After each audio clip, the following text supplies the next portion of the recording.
Everyone, నేను advocate శిరీషాని. ఇవాళ నేను చాలా ఇంపార్టెంట్ టాపిక్తో మీ ముందుకైతే వచ్చేసాను. అదేంటో అని ఆలోచిస్తున్నారా? స్టాకింగ్. అసలు స్టాకింగ్ అంటే ఏంటో తెలుసా? ఒక ఉమెన్ కన్సెంట్ లేకుండా ఫాలో చేయడం, కాంటాక్ట్ చేయడం, మెసేజెస్ చేయడం, వేరే వేరే అకౌంట్స్ నుంచి మెసేజ్ చేయడం అనేది స్టాకింగ్ అంటారు. చాలామంది కన్ఫ్యూజ్ అవుతారు స్టాకింగ్కి, అటెన్షన్కి. ఇవన్నీ చేస్తే అటెన్షన్ ఏమో, ఒక పర్సన్ మనకి అటెన్షన్ ఇస్తున్నారేమో అని అనుకుంటారు.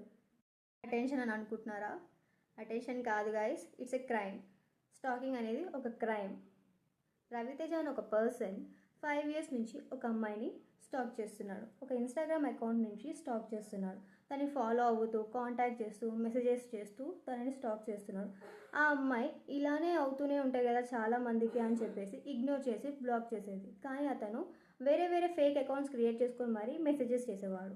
సో ఇక్కడ ఇలా చేసినప్పుడే మీ రైట్స్ మీరు తెలుసుకోండి. వెళ్ళి పోలీస్కి కంప్లైంట్ చేయండి. అవన్నీ సేవ్ చేసుకొని మెసేజెస్ అన్ని స్క్రీన్ షాట్ తీసుకొని పోలీస్కి కంప్లైంట్ చేయండి. ఇలా చేయని పరిస్థితిలో ఆ స్టాకింగ్ నుంచి హరాస్మెంట్, అబ్యూస్ కిందకి చేంజ్ అయిపోతుంది. ఏదైనా కానీ సీరియస్ అయ్యేదాకా తెచ్చుకోకండి. స్టార్టింగ్లోనే మీ లీగల్ రైట్స్ని మీరు తెలుసుకోండి. According to IPC section 354D ప్రకారం స్టాకింగ్ అనేది క్రైమ్. సో వాళ్ళకి పనిష్మెంట్ 3 years వరకు ఇంప్రిజన్మెంట్ అనేది ఉంటుంది. సో మిమ్మల్ని ఎవరైనా స్టాక్ చేస్తున్నట్టు మీకు అనిపిస్తే మీ లీగల్ రైట్స్ని మీరు ఫాలో అవ్వండి. ఈ వీడియో మీకు నచ్చినట్లయితే ఫాలో చేయండి. Thank you.